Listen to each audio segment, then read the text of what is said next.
Forget gurus. Forget anyone claiming to be an online business expert without going through the challenges of entrepreneurship themselves. The Real Money, Real Business podcast is here to prove the best insights in online business comes from your fellow online business builders. We dig into stories of entrepreneurs selling their business on the Empire Flippers marketplace so that you can learn how they made their business profitable, how they overcame obstacles, and what lessons they learned in their online journey. If you want to take your business and your knowledge to the next level, you've come to the right podcast. Let's get started. Hey everyone, welcome to the Real Money, Real Business podcast. I'm Michelle, and today we have Forrest on the show, who has just listed his business on the Empire Flippers marketplace. Hey Forrest, welcome to the show. How are you today? Hey Michelle, thanks for having me. Yeah, very well, thank you. Well, I really want to thank you for making the time to come on today. I'm looking forward to learning more about your business. But before we dive in, let's go over a brief summary of it. So it's an affiliate and display advertising business in the finance niche created in December of 2020. The average revenue for the business is $13,904 per month, and it makes an average of $8,416 per month in net profit. So included in this sale is a primary domain with all site content and files. And for everyone listening, you can visit empireflippers.com/marketplace and search for listing 60520 to learn more about this business. Or you can unlock this listing to start your due diligence if you're interested in purchasing this asset. So now that we've heard a little bit about the business, let's hear from the owner. So Forrest, can you fill us in on your background in starting and running online businesses? I can indeed. So my background is honestly fairly limited. I started a blog in the home or garden niche maybe 4 or 5 years ago. Never really took off. I think I got it, sort of $500 a month in revenue. And I was sort of, with the niche I went for, I was very much capped there.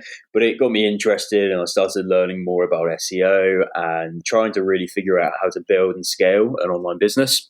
So all of my knowledge in the area is self-taught through the last 4 or 5 years of building sites and seeing what works. And this has by far been the most successful to date. So what inspired you to start this particular business? So I used to dabble in the Forex trading sort of arena for a few years. It was something that very much interested me. This is the niche I was looking to build something in. So I was very familiar with the niche and I guess the business model I was looking to build as well. I'd sort of seen a few people that had a lot of success in a very similar niche, similar style of business. So I thought I'd try to replicate that. And I thought I found a bit of a gap in content and really there wasn't much content for what I was looking for out there. So I thought that's probably my opportunity to, I guess, resource that need. And what attracted you to this content-based model? When you're looking at all the different options that you have for an online business, what was it about this model in particular that just really caught your eye? I think I was very much interested in this particular business model purely because everything was online. I didn't have to worry about inventory, anything like that. I think that's what really sold it for me. I don't have too much time nor resource to be sort of dedicating to anything, brick and mortar. So I did want something that's completely digital. I was somewhat toying with the idea of an e-com business, but I thought there was a lot more involved. I'm sure it's more scalable in terms of getting it to those really, really high numbers. But likewise, the content-based business seems like you could more or less at the time, whether right or wrongly, set it up and let it go, which is what I was looking for at the time. So that's how I've kind of fallen into the content-based business model. That's fair enough. That's completely understandable. So you have a few different monetization methods with your business right now. Could you walk us through those? Yeah, absolutely. So the primary revenue stream is through affiliate earnings. So it's not with Amazon. It's a few different affiliate partnerships I have. And then I also have them monetized with ads as well. So currently with Azoic, I think it's doing maybe $950 a month with Azoic, and everything else is from affiliate earnings, some of which is recurring and some of which is just a one-time payment. All right. And so has that been the case throughout your business? Is you've primarily generated revenue through affiliate marketing? It is indeed, yeah. So I was very hesitant to put ads on in the first place. I didn't really want to do it purely because the first day I actually monetized with the affiliate partnerships. It made, I think it was a few $100s on day one. And I thought, I was familiar with what kind of RPMs I would be looking at anyway from ads. And I didn't think it was really going to compare financially and make that much sense to put ads on, in all honesty. So it's primarily been affiliates throughout the whole business so far. Yeah. Well, that's pretty impressive that you managed to make money right off the bat with the affiliate partners. I don't know that I've ever heard that. In fairness, I've probably oversold that. I was very much late to monetizing, so the traffic was already there. I just wasn't monetizing it. Okay, that makes sense. Are you affiliated with multiple networks or multiple partners? Yeah. Okay. And so do you feel like there's room to add more for a buyer who's coming in? Absolutely. So without giving too much away, there's some resource pages that drive a lot of revenue. I have monetized out of everything on those resource pages, probably 5 or 6 affiliate partners, and there are 40 plus on there. I just haven't got round to actually setting up accounts and getting affiliated with them, but I know they all have partnerships. So yeah, there's certainly a lot of room to add more, and the industry that I'm in, and I guess the sub niche I'm in, is rapidly growing. So there's more popping up all the time. Well, that's fantastic. You didn't start this business too long ago. It's already quite profitable. So why have you decided to sell it now instead of keeping it and growing it?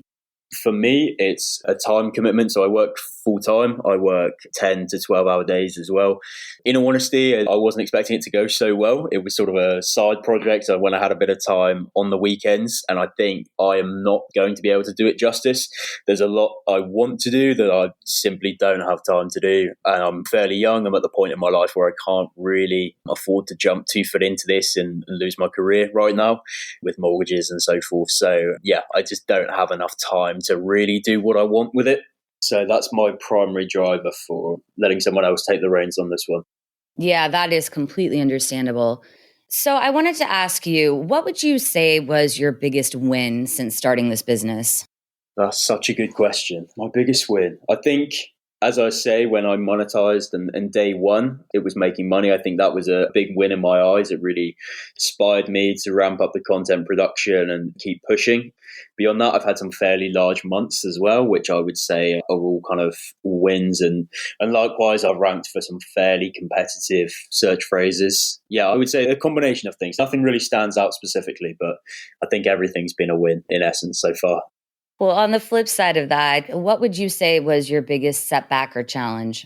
So the biggest setback, I would say, is one of the affiliate partners I was working with. He ended up closing his business in, it would have been end of December, start of January. And he, at the time, was quite a big part of the revenue each month, purely because his affiliate offering was so strong. So I was pushing as much traffic over there as I possibly could. So he made up a fair chunk of what I was making each month in terms of revenue. But since then, there's been a few other partnerships I've struck up, and they completely replaced and more of what I was getting through that partnership. So I would say that was the biggest setback, but yeah, bounced back pretty quick from that. And right now, where is the majority of your traffic coming from? So it's all just organic from search engines. There's a little bit from socials and direct, but the majority is just organic. Yeah, I remember that you said that you were ranking for some competitive keywords. So have you invested much time in your SEO strategy? You said that this was something that you really tried to build up your skills in. So have you done that with this site? The more I learn about SEO, the more I think I haven't, in all honesty. But that's understandable. The people I was really trying to learn SEO from, so I never paid for any courses or anything, but I'm sure you may have heard of them, and some of the audience may have as well. Income School, they're fairly large on YouTube in kind of the SEO space. They really hammer home about content and finding these search phrases, and more about the content research, less so about backlinks and all the other kind of strategies. So I would say I put a lot of time into the content strategy more so than anything else. I haven't really put any money into SEO or really even tried to, be completely honest. It's all been through writing content I thought would rank well. Okay, so you haven't really focused much on backlinks either.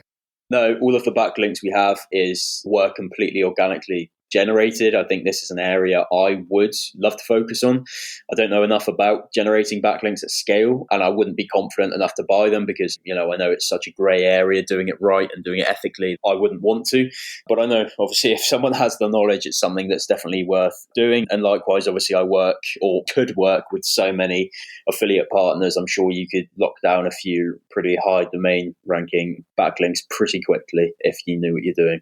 And are you doing anything really in terms of marketing for this site? No, nothing at all. I don't have social media. I'm not on any kinds of forums or anything like that, assuming that's what you're alluding to. Well, you had mentioned before, just previously, that backlinks are an area that a buyer could use as an avenue for growth. So what do you see as the other major opportunities for growth with this business? So I would say the primary opportunities for growth in terms of, I guess, the traffic and revenue, as you mentioned, the backlink profile, I think could do with some work, obviously. Second to that, partnering with some of the other affiliates that I guess, already listing on the site, and I just haven't had the time to get affiliate links and partnerships with those, some of which have actually even been reaching out to me, and I simply haven't had the time. Beyond that, I think an email campaign would do wonders. I've spoken with a few of the affiliate partnerships I have about getting a discount code or kind of a special rate for some of what they're offering, to which everyone has been more than willing.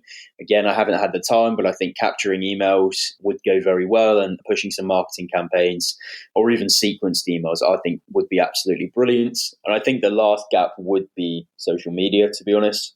For this specific sub niche, YouTube does very, very well. If you're someone who wants to be a bit more hands-on and create a bit of content or even outsource that, I'd say those are the immediate gaps that stick out to me. But likewise, again, I'm not the most experienced in this arena, so I'm sure someone with a bit more experience would probably see some other opportunities there as well.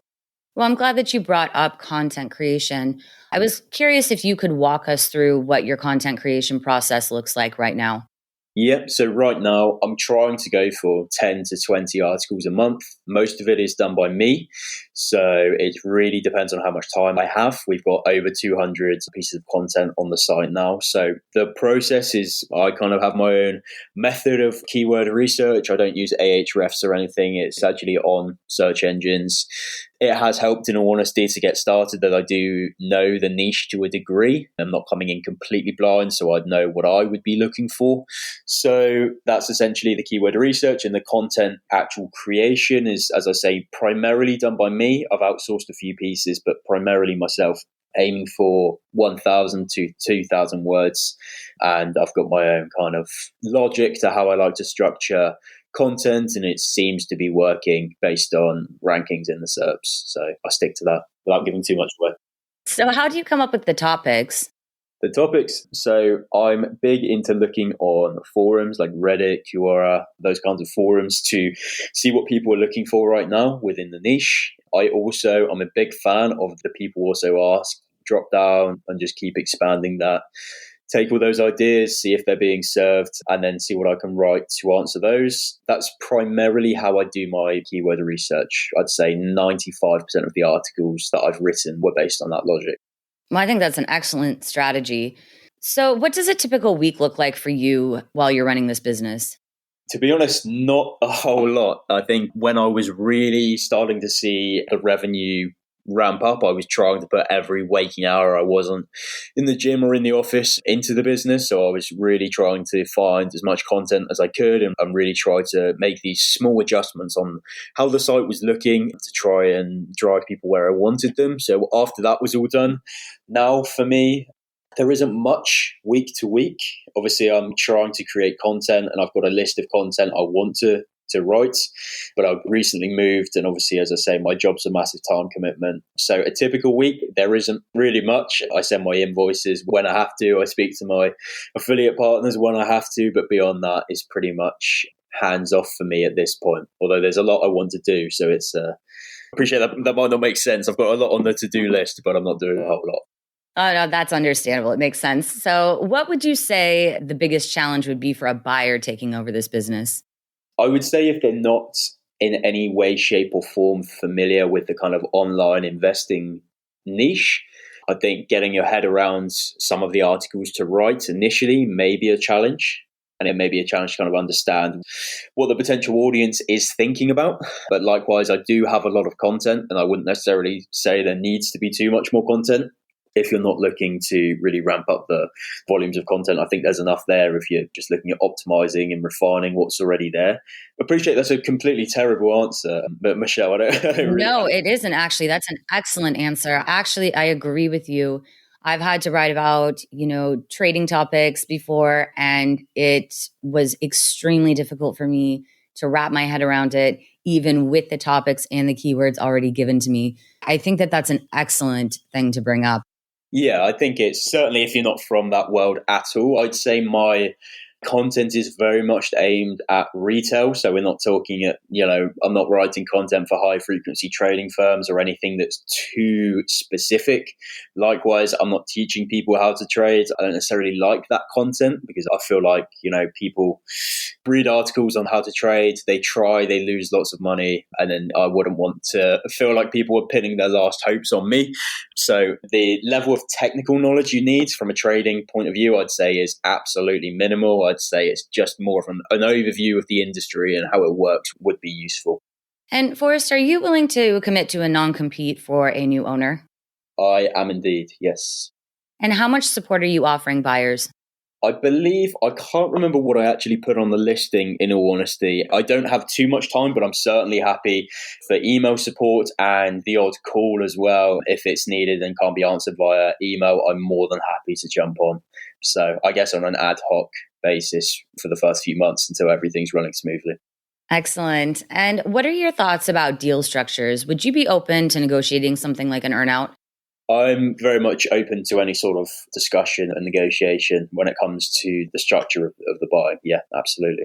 And so if you're putting yourself in the shoes of a buyer, why do you think this is a business worth buying? I would say purely because of, if we're taking money out of the equation, I think the growth curve for how old the business is has been phenomenal. Looking at one of the biggest affiliate players in the industry, they had 40,000% growth last year, through the roof. The expansion they had to go through. The industry is really revving up. I wouldn't say I'm the best with SEO. I think I was right place, right time. And I think if I was a buyer, I would look at, the age of the business, what it's done financially in terms of traffic and rankings. And that's with my little knowledge. So I would say that anyone who is interested in either outsourcing to agencies or has a firm grasp on SEO and what it takes to bring something to the next level, I think this would be a good opportunity for them, seeing as they're coming in, on ground one rather than a business that's been around for, 9 or 10 years. It's fairly fresh and still doing well. So imagine what it could do with a bit of actual know-how. Well, I really like that. Is there anything else that you'd like to share about the business that we might not have covered? I think everything is more or less covered in the listing or we've discussed here. I think everything's pretty open. I think you guys have done a great job in covering everything a potential buyer would need to know, in all honesty. Well, thank you so much, Forrest, for that. And I really want to thank you for coming on today and giving us a little more insight into both yourself and your business. It's really been a pleasure. I've enjoyed this, and I appreciate you taking the time out of your day to be here. No, of course. It's your weekend, Michelle. Thank you for having me. Appreciate it. All right, everyone. Thanks for listening. To learn more and see if this listing has already been sold, head over to empireflippers.com/marketplace and search for listing 60520. If you're watching this on YouTube, click the link in the description to go straight to the listing. Once you've unlocked this listing, you'll be given everything you need to know about this business. So until next time, enjoy your digital journey.